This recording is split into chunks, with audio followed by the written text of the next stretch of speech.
Hello everyone, and welcome to the Story Atelier. We're so glad to have you here today.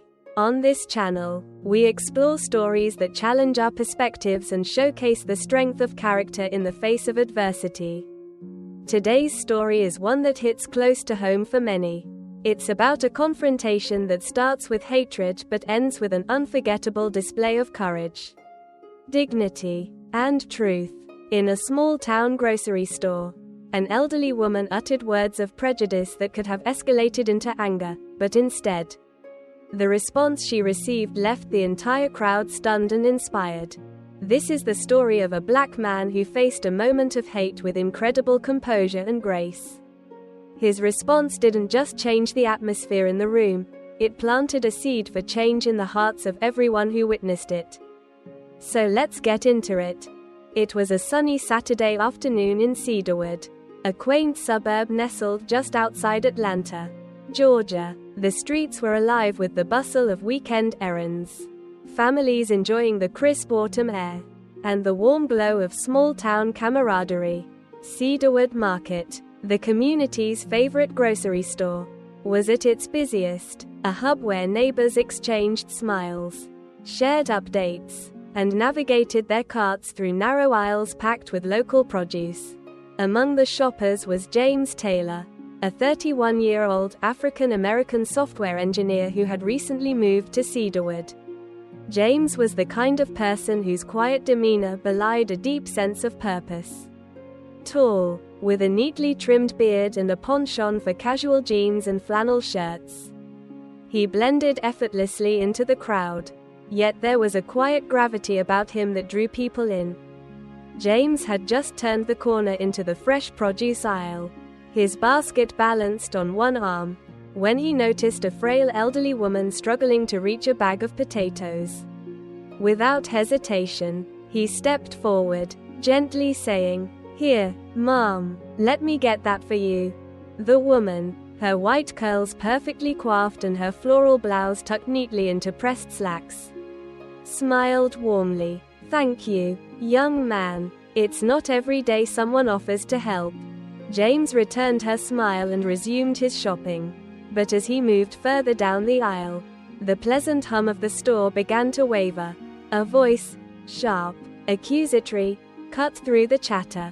"You people think you can just come here and act like you belong?" James turned, startled. The voice belonged to a different elderly woman, standing stiffly near a display of apples. Her gaze was locked on him, and her words hung in the air like an unwelcome chill. "I'm sorry?" James asked, his tone cautious but calm. The woman, dressed in a beige cardigan and clutching her cart with knuckles white from tension, took a step closer. "You heard me. Go back to where you came from. This isn't your place." The words hit James like a slap, and for a moment, he stood frozen, unsure how to respond. The noise of the store seemed to fade, replaced by the uneasy silence of onlookers who had stopped mid-motion. A young cashier at the nearby register exchanged a glance with her coworker. A child clutched her mother's hand tightly, sensing the tension in the air. James's chest tightened, but he forced himself to take a slow breath. This was not the first time he had encountered such blatant hostility. But it never became easier. As he looked into the woman's eyes, he saw anger, yes, but also fear, a fear rooted in ignorance and prejudice. "Mom," James began, his voice steady but firm, "do you know where I come from?" The woman's lips thinned into a hard line. "I don't care," she snapped. "You don't belong here." James straightened his posture, setting his basket down. Around them, the crowd began to form a loose circle, their faces a mixture of shock, curiosity, and quiet anticipation. "I was born and raised in Montgomery, Alabama," James said, his voice carrying through the silence. "My father served in the army for 20 years, fighting for this country. My mother was a nurse who cared for people, regardless of who they were or where they came from." The woman's expression faltered, but she said nothing. "And as for me," James continued, his tone unwavering. "I've worked hard all my life. I earned my degree, built a career, and paid my way every step. This community, I'm as much a part of it as anyone here." The elderly woman shifted uncomfortably, her gaze flickering to the growing crowd. A few murmurs rippled through the onlookers, their discomfort palpable. James let the silence stretch for a moment before speaking again. "I don't know what you're afraid of," he said softly, "but I can promise you this: hate and fear only divide us. And that's not the kind of place I want this community to be." A young man near the bakery nodded in agreement, muttering, "He's right." The tension began to ease, replaced by a murmur of approval from the crowd. The elderly woman, now visibly flustered, gripped her cart and turned away without another word. As she walked toward the exit, a middle-aged woman stepped forward, placing a hand on James's arm. "Thank you for standing up," she said quietly. Others began to echo her sentiment, offering nods and words of encouragement. James picked up his basket, his expression calm but resolute. "Sometimes," he said, almost to himself, "the truth needs to be spoken, no matter how hard it is to hear." The crowd began to disperse, but the atmosphere in the store had changed. The hum of life returned, yet there was an air of reflection, as though everyone present had been part of something they wouldn't soon forget. James woke up the next morning to the sound of his phone buzzing incessantly on the nightstand. Still groggy, he reached for it and squinted at the screen. Notifications flooded in, texts, missed calls, and social media alerts. Confused, he opened a message from his sister. "Nicole. Nicole? James, you're going viral. Have you seen this video?" James blinked, his mind racing. "Video? What video?" Opening his social media app, he found the answer immediately. A video of the grocery store confrontation had been uploaded to the Cedarwood Community Facebook page. Captioned, "Local man faces racism with grace. A lesson for us all." It had already been viewed thousands of times. The video began with the woman's harsh words, her sharp voice cutting through the hum of the store. But the focus quickly shifted to James, his calm demeanor, his powerful words, and the way he held the crowd's attention. The comment section was on fire with reactions. "This is what courage looks like. How do people still think like this in 2024? Unreal. James Taylor, you're an inspiration. Thank you for standing up." James felt a mix of emotions, pride in standing his ground, but also unease at becoming the center of so much attention. He never imagined his words would leave Cedarwood, let alone resonate with so many people. Yet as he scrolled further, a darker undercurrent began to emerge. Among the praise were venomous comments, echoing the same ignorance and hate he had faced the day before. "Stop blowing this out of proportion. She's just an old lady. Leave her alone. This guy is just playing the victim card." Typical. James's stomach churned. Locking his phone, he sat on the edge of the bed, staring at the floor. Yesterday's confrontation was no longer just a fleeting moment. It had become the spark of an ever-growing firestorm. By mid-morning, James's phone had rung more times than he could count. Friends, colleagues, and even reporters were calling, all wanting to discuss the video. When a local news station reached out, asking for an on-camera interview, James hesitated. "We just want to hear your perspective," the reporter said. "Your response has resonated with so many people. You've started an important conversation." James took a deep breath. "I'll think about it," he replied, feeling the weight of expectations pressing on him. Later that afternoon, Pastor Reed stopped by. The elderly man's presence was always calming, and James was grateful for the visit. "I saw the video," the pastor said, his voice gentle but firm. "You spoke with dignity and truth." James, "Not everyone has the courage to do that. I just did what felt right," James said, shrugging. But now, it feels like this has become something bigger than me. I didn't ask for this attention. Pastor Reed nodded thoughtfully. The truth has a way of spreading, whether we plan for it or not. But remember this, you're not alone in this. The community, at least the part that stands for what's right, is behind you. James managed a small smile. Thank you, Pastor. That means a lot. The next day, James decided to take a walk in the park to clear his mind. As he strolled along the winding paths, he noticed a group of teenagers sitting on a bench, huddled around a phone. One of them glanced up and did a double take.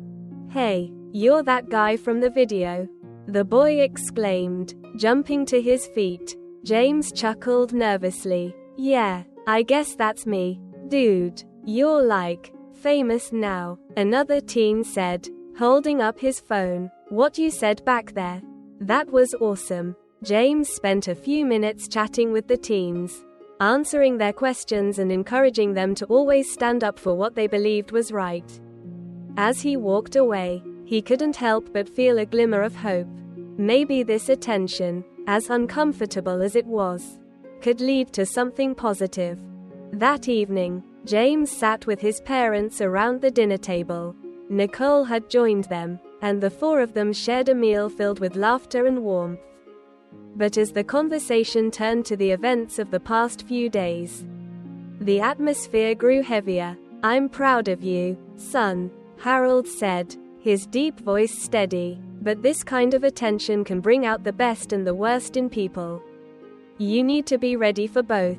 Evelyn reached across the table, taking James's hand in hers. "No matter what happens, we're here for you, always." James nodded, feeling a swell of gratitude for his family.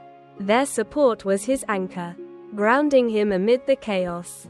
As he prepared for bed that night, James couldn't shake the feeling that the days ahead would bring even greater challenges. But with the backing of his loved ones and the community members who believed in him, he resolved to face whatever came next with the same grace and courage that had carried him this far. The days following the grocery store incident were unlike anything James had ever experienced. What had started as a routine trip had now sparked a whirlwind of conversations, reactions, and media attention. The video of his confrontation with Helen McGrady continued to circulate, spreading far beyond Cedarwood. By the third day, it had even made national headlines. "Small Town Man Responds to Racism with Grace, a Lesson for America." James's phone buzzed constantly, flooded with calls and messages. Some came from friends and family, expressing their support and pride. Others came from strangers, thanking him for his courage and sharing their own stories of discrimination. But not all the messages were kind. The anonymity of the internet emboldened some to send hateful comments, while others accused him of seeking attention or causing division. The weight of these mixed reactions pressed heavily on James. One morning, as James sat at his kitchen table scrolling through his phone, a knock at the door broke his focus. Peering through the window, he saw Pastor Reed standing on his porch. James opened the door, feeling a wave of relief at the familiar face. "Good morning, James," the pastor greeted warmly. "Mind if I come in?" "Of course, Pastor," James replied, stepping aside to let him in. The two men sat at the table, a pot of coffee brewing on the counter. Pastor Reed clasped his hands together, his expression a mix of pride and concern. "I've been meaning to talk to you," the pastor began. "You've handled yourself admirably, James. Your words, your composure, it's inspired so many people. But I know this kind of attention can be a double-edged sword." James nodded slowly. "It's been overwhelming, to say the least. I didn't expect this to become so public. I just wanted to stand up for what's right, not start a movement. That's the thing about truth," Pastor Reed said with a gentle smile.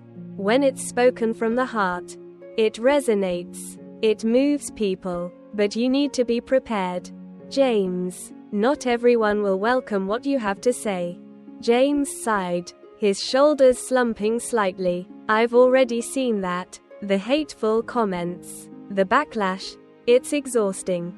But at the same time, I can't ignore the people who've reached out to thank me. It feels like this has grown into something bigger than myself. It has. The pastor agreed. But you're not alone in this. You have a community behind you, those who stand for kindness, justice, and unity. Lean on them when the burden feels too heavy. That evening, James attended a hastily organized town hall meeting. The event had been called by Cedarwood's mayor, Margaret Lawson, in response to the growing attention on the grocery store incident. The community center was packed, the air buzzing with anticipation. James sat near the front, flanked by his parents and Nicole. Behind him, voices rose in murmurs as neighbors discussed the events of the past week.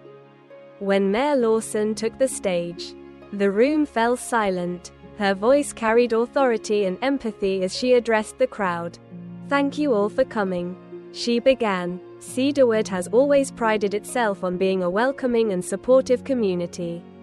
But recent events have shown us that we still have work to do to ensure those values are upheld for everyone. Her words were met with polite applause, though James noticed a few individuals sitting with arms crossed, their expressions skeptical. When the floor was opened for public comments, the atmosphere shifted. Supporters of James spoke passionately, praising his courage and calling for educational programs to address prejudice in the town. But others dismissed the incident as overblown. We're not a racist town, one man declared loudly. This is just one isolated incident. We don't need outsiders coming in and stirring the pot. James stood, his presence commanding attention. The room quieted instantly as he took the microphone. I'm not an outsider, James began, his voice steady but filled with conviction. I live here, I work here, this is my home, just as much as it's yours. What happened at the grocery store wasn't just about me or one person's words. It's about the kind of community we want to be. He paused, scanning the room. We all have prejudices, whether we admit it or not. And we all have a choice, to let those prejudices define us, or to confront them, to learn, and to grow. Change doesn't happen by ignoring problems or pretending they don't exist. It happens when we face them head-on, together. The applause that followed was thunderous. Though James noticed a few individuals who remained silent, their faces stony, he knew his words had struck a chord. But he also knew they had a long way to go. Later that night, as James walked home, the streets of Cedarwood were quiet, illuminated by the soft glow of streetlights. The cool autumn air nipped at his skin, but his thoughts were elsewhere. As he approached his house, something caught his eye. The porch light, which he always left on, was off. His heart sank as he stepped closer and saw the words spray-painted across his front door, "Go back." James froze, his chest tightening. The hateful message was stark and undeniable, a reminder that not everyone welcomed the change he stood for. For a long moment, he stood there, staring at the words, anger and sadness swirling within him. The sound of footsteps behind him broke his trance. "James!" Nicole's voice called out as she rushed toward him. She stopped abruptly when she saw the door, her expression shifting to fury. "Who did this?" "I don't know," James said quietly, "but it doesn't matter. We're not letting this stop us." Nicole placed a hand on his shoulder. "We'll fix this, together." James nodded, his resolve hardening. They reported the vandalism to the police, though James doubted much would come of it. Still, as the night wore on, he felt the support of his family and friends buoying him. This wasn't just his fight anymore, it was a fight for the soul of the community. The hateful graffiti on James's door was a stark reminder of the resistance to change that still lingered in Cedarwood. Yet, rather than deterring him, it strengthened his resolve. Word of the vandalism spread quickly through the community. and the reaction was swift. Neighbors and supporters rallied around James, vowing to stand by him and to confront the prejudice that had long simmered beneath the surface. By the end of the week, the community had organized a unity walk, set to take place on Saturday afternoon. The event aimed to bring residents together, not only to denounce hate but to foster dialogue and healing. Volunteers worked tirelessly to prepare, creating banners, coordinating speeches, and inviting local media to cover the story. The morning of the Unity Walk dawned crisp and sunny, with golden rays of sunlight filtering through the trees. By 9 a.m., Cedarwood's Main Street was already bustling with activity. Booths lined the sidewalks, offering coffee, snacks, and educational materials about diversity and inclusion. Children played nearby, their laughter a stark contrast to the tension that had defined the town in recent weeks. James arrived early, accompanied by Nicole and their parents. He wore a simple button-down shirt and jeans, his demeanor calm but determined. As he stepped onto the street, a group of high school students approached him, carrying a large banner that read, "Cedarwood Stands United." "Mr. Taylor, we made this for the march," one of the students said proudly. James smiled warmly, his heart swelling with gratitude. "It's perfect. Thank you all for being here." As the morning progressed, the crowd continued to grow. By noon, hundreds of people had gathered, a mix of families, local leaders, and curious onlookers. James spotted familiar faces in the crowd, his students, neighbors, and even Pastor Reed, who offered him a reassuring nod. But he also noticed others lingering on the edges, their arms crossed and expressions guarded. At 1 p.m., the Unity Walk began with a series of speeches. Mayor Margaret Lawson took the stage first, her voice carrying through the crowd. "Today, we gather not just as neighbors, but as a community committed to growth and understanding," she said. "This isn't about blame or division, it's about coming together to ensure Cedarwood is a place where everyone feels they belong." Her words were met with applause, though James noticed a few dissenters in the crowd. When it was his turn to speak, a hush fell over the street. Standing on the makeshift stage, James took a deep breath and began. "Thank you all for being here," he said, his voice steady. "When I moved to Cedarwood, I saw a town full of potential, a place where people could come together and support one another. But what happened at the grocery store wasn't just about me or one person's words. It was a moment that revealed the work we still have to do." He paused, scanning the faces before him. "We all carry biases, whether we admit it or not. And we all have a choice, to let those biases define us or to confront them. To learn, and to grow. Change isn't easy, but it starts here, with us." The crowd erupted into applause, many cheering and clapping, but James's gaze drifted to the back of the gathering, where Helen McGrady stood, her expression a mix of regret and determination. As the Unity Walk commenced, the crowd marched down Cedarwood's Main Street, holding signs with messages like, "Love wins," and "Hate has no home here." James walked at the front, flanked by Nicole and Pastor Reed. The atmosphere was electric, filled with hope and determination. Halfway through the march, James noticed Helen walking a few paces behind him. He slowed his steps, allowing her to catch up. "Mrs. McGrady," he said, his tone respectful but curious. Helen hesitated, her hands clutching her purse tightly. "Mr. Taylor," she began, her voice trembling. I've been meaning to speak with you."